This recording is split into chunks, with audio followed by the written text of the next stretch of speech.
Hey, welcome back, ladies and gentlemen, to another episode of College Ball with J-Dog. This is a late one.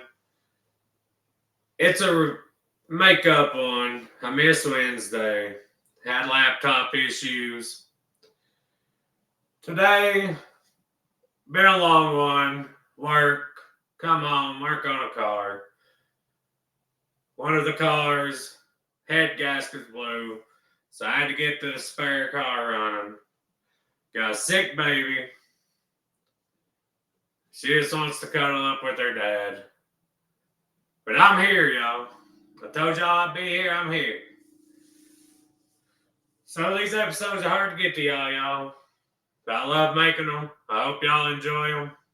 If you watch the show, subscribe to the channel, please. If you enjoy the content, subscribe to it. If you don't, I understand. I'm still navigating my way, figuring out what I'm doing, trying to become better every time. I appreciate y'all tuning in. Hit that thumbs up. Get in that comment section. We got a lot to talk about today. Let's get into it, y'all. First thing we're going to talk about is Rocky Top being banned in Tennessee. It's not being banned. There's some idiot reporter at the Knoxville News Sentinel. He said, "Back to blue, Tennessee, retire Rocky Top." Where do they come up with this shit, y'all?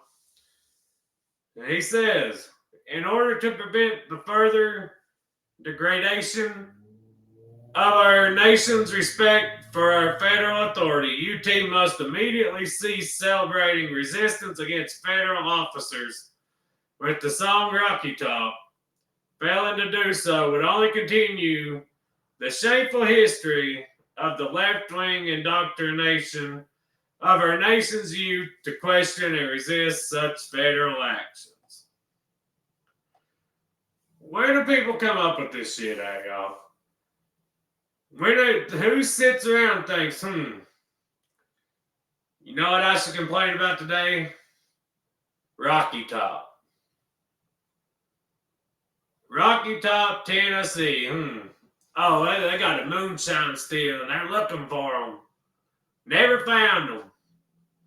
That's disrespectful to the federal authorities. That's disrespectful to police. People attacking cops and all this, that has nothing to do with the damn song that people sang at a football stadium after a touchdown, a field goal, after a defensive stop.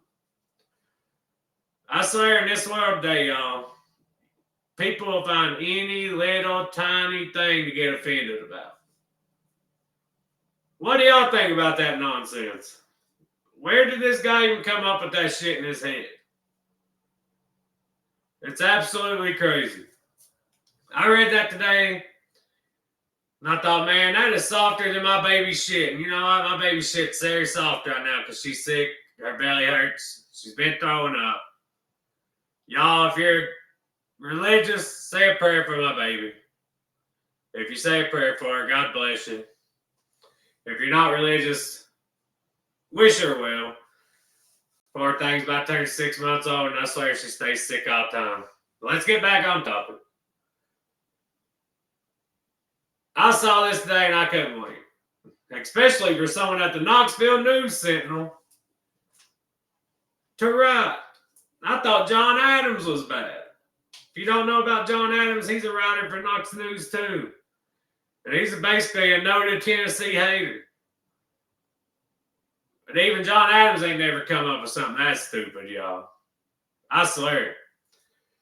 What do y'all think?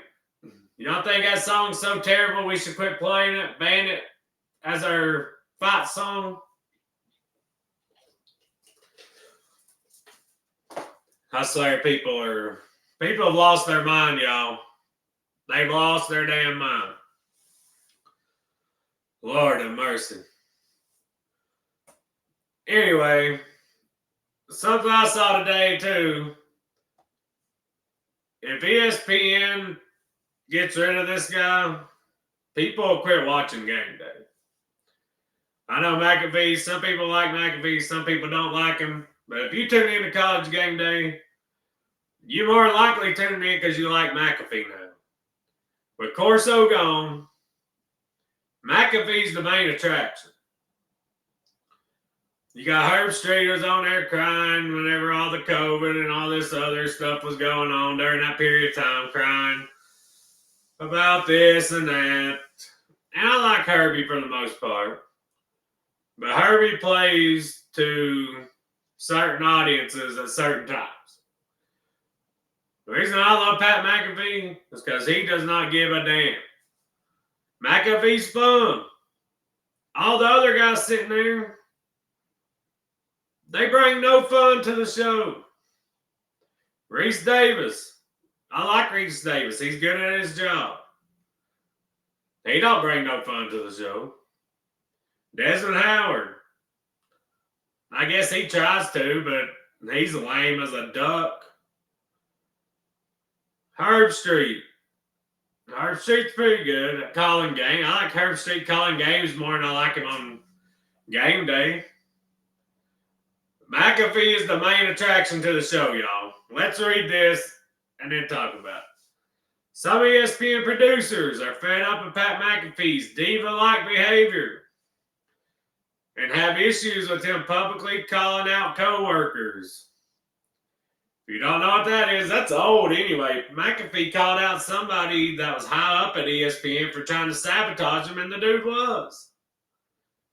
And Stephen A. Smith don't like him either because he's taking a little bit of Stephen A. Smith's shine. Lord forbid. Earlier this week, McAfee ripped the old ESPN people producing College Game Day, and it has angered many within the company. Some ESPNers are growing tired of McAfee's public whining, sources say, which they view as juvenile, unprofessional, and bad for business. If McAfee has an issue with his game day producers, they believe he should hammer it out with them in person, not publicly. No people who can't go on TV to defend themselves. Totally unnecessary. Grow up, talk to these people to make it better. You're not a victim. Okay, well, that's kind of redundant there because instead of those guys going and talking to McAfee in person, they went to a reporter and had them write a story about it. So why didn't they go to McAfee face to face, say, hey, let's hash this out?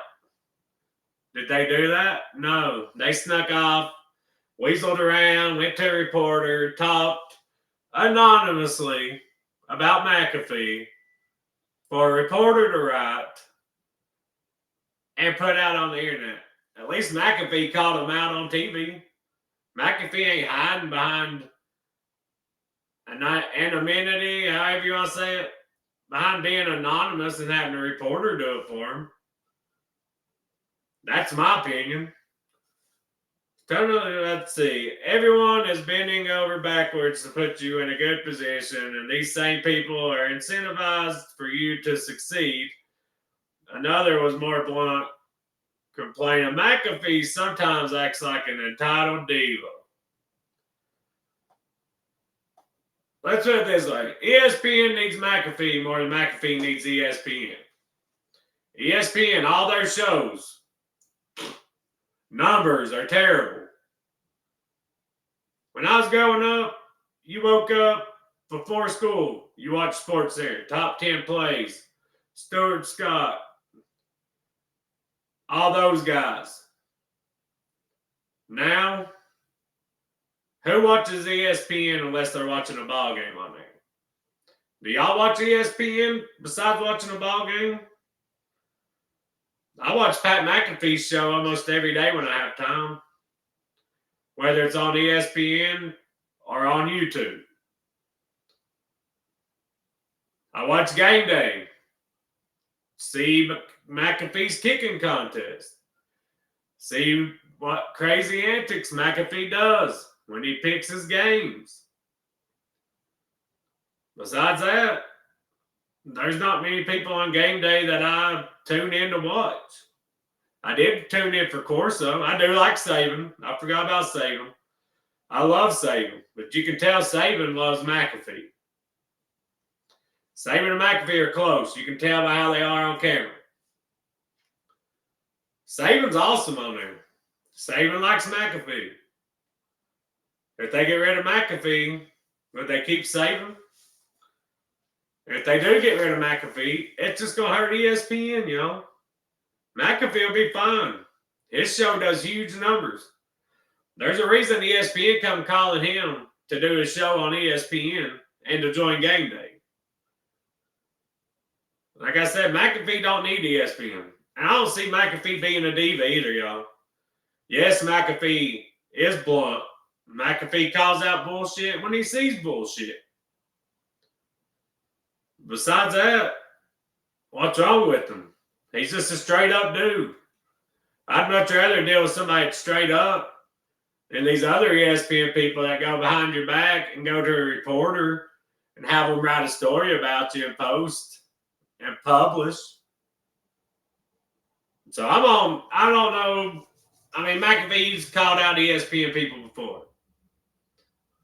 Now, anytime he calls them out, it's not just because, they're doing nothing. Just like the one guy he called out was trying to sabotage the show, get him taken off the network. So, of course, he's going to call that dude out. Why wouldn't he? So, how do y'all feel about this subject? Do y'all like McAfee on Game Day? I think McAfee and Saban together is great. But personally, McAfee has saved Game Day since Corso left. Corso's the main attraction. He started falling off a little bit because of his age. I was sad as hell when he retired first week of this season. But without McAfee, viewership will drop on Game Day. I promise you that. And Saban loves McAfee. McAfee brings the best out of Saban. Hell, he even brings the best out of Herb Street and Reese Davis. Without McAfee there, the show has no fun, no laughs, hardly. It's just boring. So I'm interested to see what comes out of that. And I'm interested to see what y'all's opinion is on it. Do y'all like McAfee on Game Day? If they got rid of McAfee, would you still watch Game Day? Or would you just tune in every now and then, just see the picks? I watch Game Day from 9 or 10 till it's over. Watch the kicking contest, all that. So y'all let me know in the comment section how you feel about that. I know people are kind of back and forth on McAfee. Some people love McAfee. Some people think he's annoying. I get it. It's according to what you like, and that's fine. Let's move on to the SEC ref that has been permanently suspended. SEC ref Ken Williamson has been permanently suspended from SEC officiating because of the Auburn-Georgia game. There were 11 complaints filed against Ken and his officiating crew, with 9 of them being confirmed by the SEC conference officials. 2 of the controversial complaints include the goal line fumble, of course, and the Kirby clapping his hands. Oh, he wasn't calling timeout, he's clapping his hands. I hate to see anybody get suspended, lose their job, but that game was terrible officiated. But also, every single Saturday, there's game after game after game. And it's not just the SEC. The SEC is obviously under a bigger microscope. But officiating college football as a whole is absolutely terrible, y'all. The SEC might be the worst, but just in college football as a whole, officiating is terrible. And there's certain teams. There's that report come out not that long ago about how the Chiefs get so many more calls than other teams do. There's certain teams you play in the SEC that will always get the calls over you.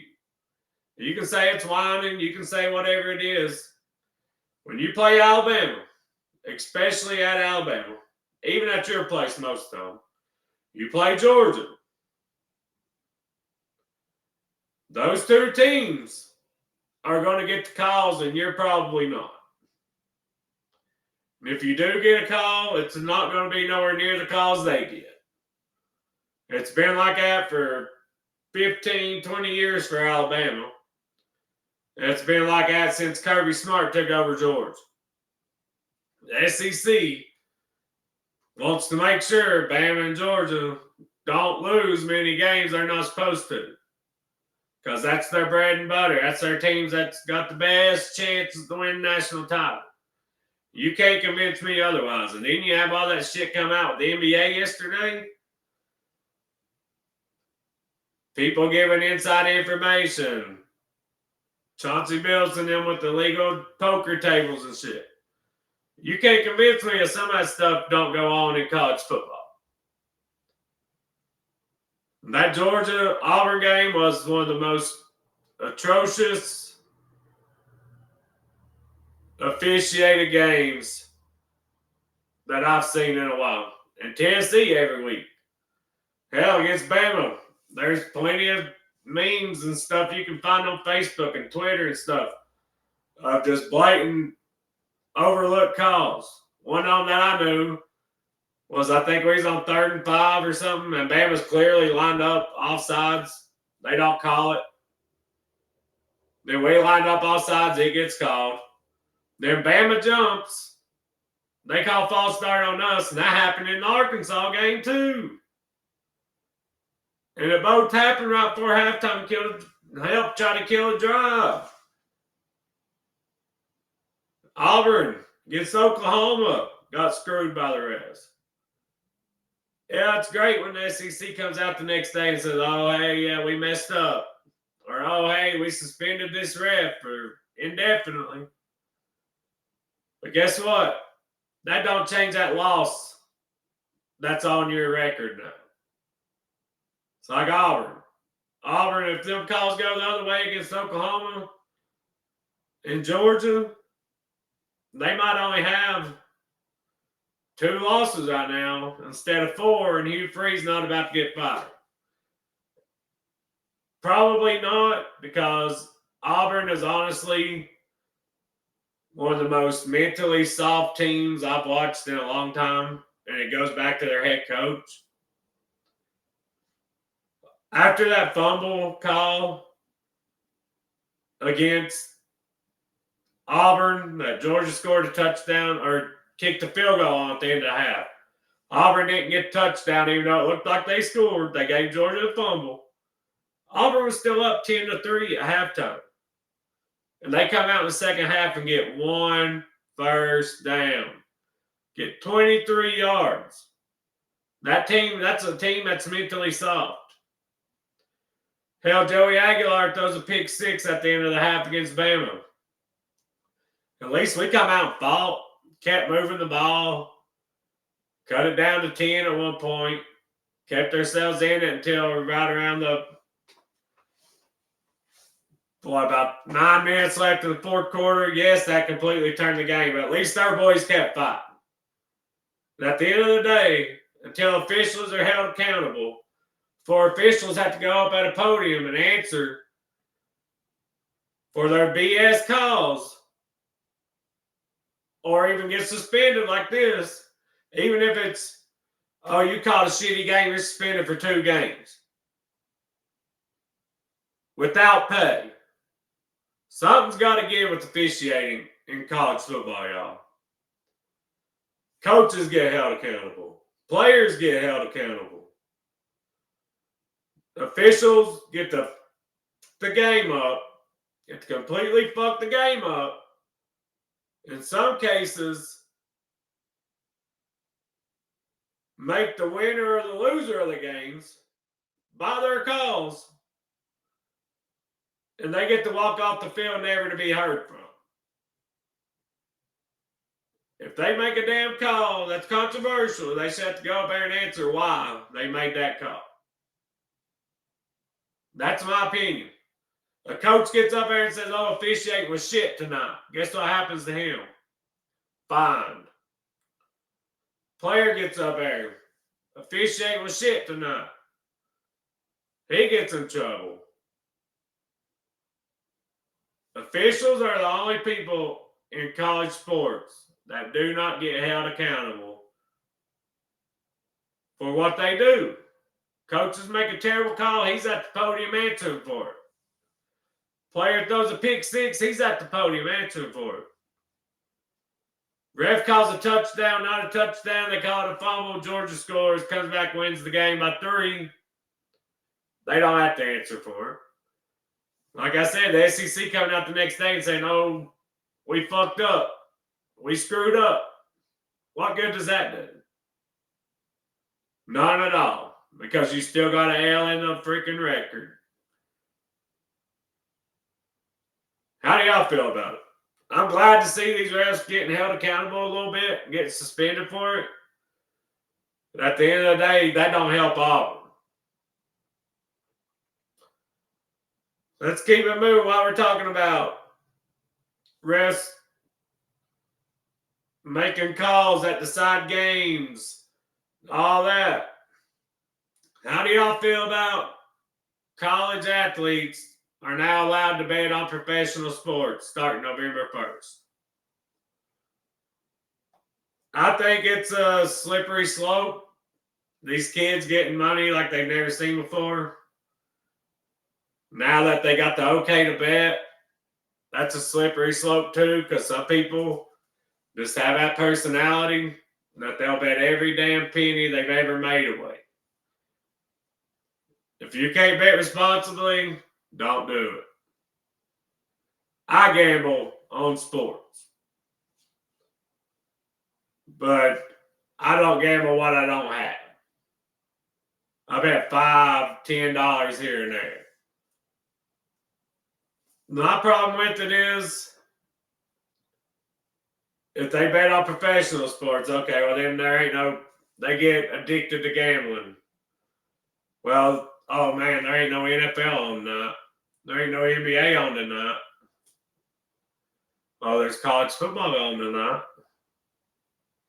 Or, oh, my team sucks. I'm going to tell this dude to bet on us, which is already going on if you didn't hear in the NBA. I'm sure it goes on in college, NFL, everywhere else. I don't know. I mean, I'm okay with them being able to bet on professional sports. I just hate it because it's going to ruin some of them kids' lives, which I'm sure they already bet on anyway.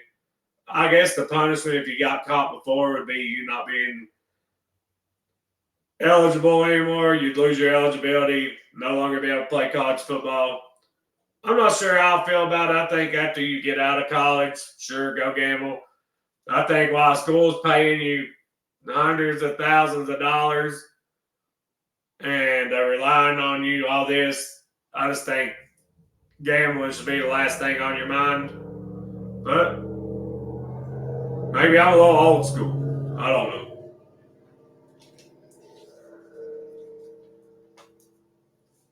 How do y'all feel about it? I don't know. I might be in the minority on that. I think they should have kept them from gambling. That's just my opinion, y'all.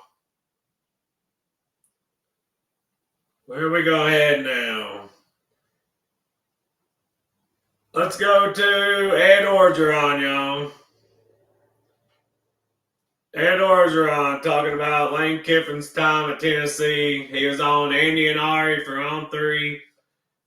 If you don't know,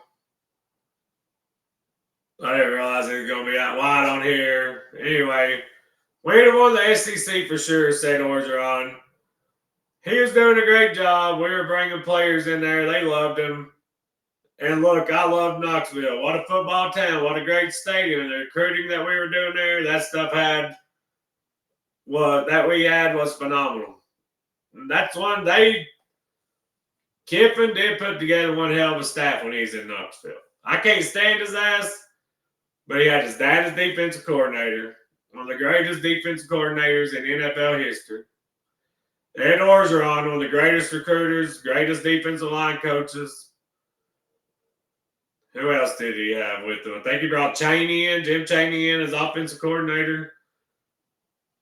The list goes on and on. I mean, he had a hell of a staff, and they was I want to say ranked number 1 in recruiting at one point. Which none of it matters because he screwed us, took our players, and told us to shut up. But if you don't remember back then, if you're a newer college football fan, whatever, back then the SEC had the East and the West. And honestly, that's when Bama just took over. We took them down to the edge, down to the end. They blocked our field goal, hit Mount Cody in the armpit. But back then, the East was Georgia, Florida, Kentucky, Vandy, and us. And that was right after Tebow left. Florida struggled some. Georgia, we just beat them like 45-19 in Kiffin's first year. And he said after that game he'd never lose to Georgia as long as Mark Richt was there. They could have definitely probably won the East. But I think we'd also been on probation a long time ago too. Because just like Orgeron says here, now it'll be like the Wild Wild West. There was a lot going on, but Lane is a great coach, and I'm glad he's doing well. Right here, Tennessee committed 12 minor recruiting violations during Kiffin's 14 months as the Vols head coach. And back then, there's rumors of him sleeping around with co-eds. He had girls doing the recruiting host, girls being the recruiting host, you know, basically sleeping with the players that were coming in. He was sleeping with them. Basically, it was good that he left. He went to USC, who already had sanctions. After he got there, they got hit for the Reggie Bush stuff. But I do agree that we probably would have been on probation within 2 or 3 years of Kiffin being here. He was young. He was brash. Yes, he had a great staff. His dad was actually pissed off at him for leaving Tennessee and going to USC because his dad loved Knoxville so much and thought they could win easier in Knoxville than they could at USC. I just thought that was interesting. It seems like stuff like that's always popping up after, especially with the Kiffin documentary. Do y'all think Kiffin could have won the East in his second year? As much as I hate him, I really think he would have. Florida struggled after Tebow left to Brantley. Meyer faked he was having heart issues and tried to retire. Then decided to come back, and then they had a bad year, and then he left. Then he went to Ohio State, done the same thing. Georgia with Mark Richt, they was going to go 9-3, 10-2 every year. You knew it. Richt was going to lose a game he shouldn't and lose the big game. Kiffin probably could have won the East. But he left, and now it's double birds, Kiffin. Like Rashawn Golden when we played Alabama that year. Double birds.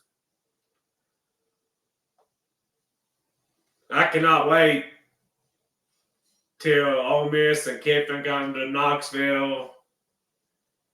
Either is it next year or the year after? Or if he goes to Florida. We don't play Florida next year either, which sucks. But when we do the year after, it's in Knoxville. Speaking of him going to Knoxville, speaking of him going to Florida, y'all. If this offer's real, he may take that job. Florida's job offer to Lane Kiffin is reportedly worth $81 million over 6 years. So at a whopping $13.5 million per year, Kiffin would be the highest paid coach in college football. And that's from Gatorbait Media. I don't know how reliable they are. Do you think if that offer is real, Ole Miss could match it? Kiffin's had to make Ole Miss all kinds of money because they were never really good before he got there, and now they're in the college football playoff hunt every year. If that offer's true, do you think Kiffin should go to Florida? I've made my opinion on this clear. I think he stays at Ole Miss. I think Florida ends up with Dorkwitz from Missouri. Or if Drankwitz turns it down, I call him Dorkwitz. I think Golis will get it. But from everything I've seen and heard behind the scenes, Drinkwitz wants it. And I think Kiffin, after the documentary, talked about how he's made Ole Miss a home. His daughter loves it there. She got him to stay before and not take the Auburn job. I think Kiffin stays. I think Kiffin stays at Ole Miss. I think he has Ole Miss to pony up a few more things for him. But I think he stays at Ole Miss. I really think he likes it at Ole Miss, and he thinks he can win a title there. And if you think you can win a title at Ole Miss, why go to Florida? That's just my opinion. That's a hell of an offer, though. The highest paid coach in college football. You think Ole Miss has the money to match that? I do. I don't know how Florida got that kind of money when they fired Napier and had to pay him a bunch of money. That's the reason they kept him around, that and Lagway. They're scared to death that they don't get Kiffin, that Lagway and half the team will leave. And all these Florida fans on social media are wanting Ole Miss to lose at least 3 games.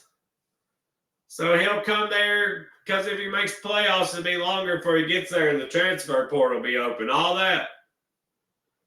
Well, if he loses again, y'all beat him last year.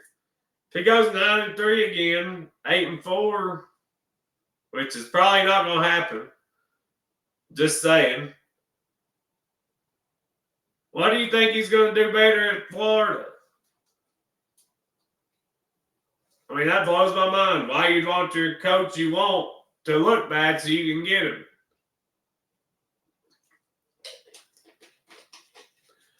Does Kiffin deserve to be the highest paid coach in college football? No. And if he does get that deal, Kirby, Rondé, Heupel, guys like that will all get raises. I mean, that's how it works. It's like in the NFL when somebody signs a deal and they're like, oh, they're the highest paid defensive end in history. Well, within the next month or two, they're the second or third highest paid because they set the market. I really hope Kiffin stays at Ole Miss just because Ole Miss has never been that good, and I'm not sure they could get somebody to make them that good again. And it's honestly been fun watching Florida be down. As a Vol fan, they loved watching us be down for 15 years and kicking us while we was down, getting off on our misery. It's time for them to feel that a little bit longer, y'all. It ain't fun when you're the one getting the damn ass kicking. It's not fun when you're the one that's down. It's fun to kick a team when they're down. That's why I don't kick them too hard. I give them a little jab. And I don't go for the knockout punch. I just give them a little jab. This right here is the Vols rooting guide for week 9. Oklahoma beat Ole Miss. Vandy to beat Missouri. South Carolina to beat Bama. Iowa State to beat BYU. I don't know why the hell we'd be pulling for Iowa State to beat BYU. Because the Big 12's only going to get one team in anyway. At the end of the day, none of that shit matters. It don't matter if Ole Miss beats Oklahoma. It don't matter if Vandy beats Missouri. All that matters is Tennessee handles business every Saturday. That's all we got to do. Win these next 5. You're in the playoffs. 10-2 in the SEC, you're in the playoffs. We'll probably be favored in all of them. 2 of the hardest ones at home. Kentucky on the road tomorrow. Florida on the road. That Florida on the road, I hate. We had a chance to break the streak against Bama. We ain't won in Tuscaloosa since 2003. Didn't get it done. We ain't won in the Swamp since 2003. Casey Iceman Clausen was the last quarterback that won in the Swamp and in Tuscaloosa. Joey Dimes gets that win in Gainesville, and we beat Kentucky and Oklahoma. He might get a statue outside Neyland, y'all. That's how great it'd be. Could you imagine Tennessee and Vandy playing for a playoff spot last game of the regular season? How crazy that would be? If you'd have told somebody that 10 years ago, they'd have definitely told you was smoking crack over the Vandy comment. And when Tennessee was down back then, they'd have probably said, well, that's believable. Tennessee can be good. But the Vandy thing, they'd have been like, you're on shrooms, you're on crack. There ain't no damn way Vandy's at the end of the season has a chance to make a playoff or even win 10 games. But yeah, here we are where that scenario could very well be possible. How crazy is that? By the way, Vandy over Missouri tomorrow. I picked Ole Miss over Oklahoma. Vandy's favored. Ole Miss is underdogs. If you all see my picks, my best bets, upset picks, I posted that video yesterday. Go back and watch it. Let's check out the injury report for the Kentucky game tomorrow real quick, y'all. Kentucky has a long list, y'all. We got out. Ricky Gibson, know that. Travis Smith Jr., we knew that. He's still recovering. Jamal McCoy. Y'all, as unfortunate as it is, I got a feeling Jamal McCoy will never be seen in a Tennessee uniform again. And it breaks my heart because how good this defense could have been if him and Gibson stayed healthy. If he didn't tear his ACL after the season last year training in Texas, even with if he had just not got hurt, our pass defense would be so much better. Him, Hood, Boo Carter. That's three of the best corners in the country. They've got Hood as a first-round pick now, y'all. Ricky Gibson was picked first team all SEC. He could have been a first-round pick this year. Jamal McCoy's a first-round pick. Injuries can kill you, y'all. They killed our defense as far as pass defense goes.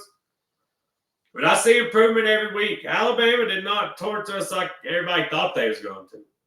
We had more passing yards against them. We had more rushing yards. The difference in that game was the pick six and the safety.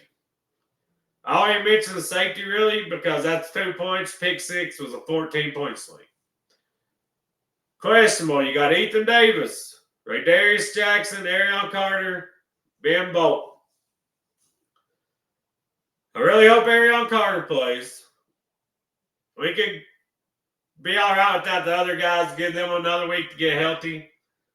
But Arion Carter might be the best middle linebacker in the conference, y'all. He's that good. He might be a first-round pick, too. Kentucky's list, y'all. I'm not even going to go over all the names. They've got 7 guys out, 1 doubtful. So that's probably 8 guys out for sure. 3 questionable, 3 probable. Daggone. The injury bug's got Kentucky worse than us, I'll say. I can't lie to you and tell you I know Kentucky's roster that deep to tell you if those guys are that important to them. I'm sure some of them are. You can't have that many guys out without some of them being very important to your team. So, of course, Gibson, they say Gibson, if we actually make the playoffs, maybe back then. I think McCoy has got to the point after this Saturday, there's 4 games left. Is he to the point, even if he gets healthy, that why risk getting injured again? But at the same point, yes, you're a first-round talent. But usually NFL teams, if you get injured and you don't come back and play, you usually fall in the draft. And I hate to see McCoy fall in the draft. I really wish he plays last few games if he can. I'm not saying he's not playing because he don't want to. I'm just saying if he gets healthy, I'm not sure he will play, but I really wish he would because I'd love to see him be a first-round pick. The way NFL is, if your injury questions going into the draft and you haven't played since then, You usually fall a round or two. And I hate to see it happen to them because that's a lot of money. But we'll just have to see how that plays out, y'all. But I am unfortunately afraid that we have seen the last of Jamal McCoy in the orange and white. And if we have, I hope he has a hell of an NFL career. He's the best cornerback we've had in a long time. If he don't get fully healthy, I pray he does. Because I hate that for anybody, even players on other teams. I hate people getting season-ending injuries, stuff like that. Because at the end of the day, they're college kids, y'all. Kentucky's defense coordinators asked how he could slow down Tennessee's wide receivers. Vols' three starting wide receivers, Chris Browser, Mike Matthews, Braylon Staley, each have over 400 yards. The trios combined for almost 1,600 yards through 7 games. White jokingly suggested that pulling the fire alarm at the Vols Hotel the night before might be the only way to slow down Tennessee's wide receivers. He said pulling the fire alarm the night before. Maybe they come down with the flu. I think they're as good of a trio. I'd put them up there with anybody in the country. I agree with that. The only one I might put a little above us would be Ohio State. The way they run their routes, the way they attack the football, they're long, they're physical, they're fast. Our receivers are great. That was one of the question marks coming into this season was our receivers. Our receivers have been phenomenal. They get open. They're good after the catch. They're good at going up and getting 50-50 balls. But Mike Matthews and Braylon Staley, and we'll throw in tight end Miles Kitson, have had a terrible case of the drops this year, y'all. They probably screwed Joey Aguilar out of 200-300 yards this year, honestly. Kitzelman and Staley have cost Aguilar at least 3 picks. He's got 6 on the year. And at least 3 of them have bounced right off his receiver's hands into the defense's hands. So really, Aguilar should only have like 3 interceptions this year. Mike Matthews has dropped probably, and I know, can think off the top of my head, at least 7 or 8. Braylon Staley's not dropped quite as many, and Miles Kitzelman's dropped at least 7 or 8. If they can get rid of them drop passes, y'all, and some of them drop passes have killed drives, which you cannot have in big games. If they can fix them drops, this offense can be even more explosive. Score even more points. And I do agree with Kentucky's defensive coordinator. Our 3 starting wide receivers, I'd put them up against anybody's in the country besides Ohio State's. Jeremiah Smith, Carnell Tate. The other guy's slipping my mind right now. Carnell Tate would probably be a number 1 receiver on any other team in the country. Maybe not Tennessee because Brazel's been a hell of a receiver this year. But we almost had Carnell Tate. He ended up picking Ohio State, stay closer to his mom. She ended up getting killed by gang violence. I understand why he stayed there. I hate that for the kid, whether he picked Tennessee or not. That's absolutely terrible, y'all. I think we've covered everything we need to cover, y'all. I wanted to get y'all a makeup episode. I appreciate all y'all tuning in. If you're not subscribed, please subscribe to the channel. If you enjoy the content, subscribe, hit that thumbs up. Get in that comment section. Tell me y'all's opinion on these subjects. God bless y'all, and go Vols.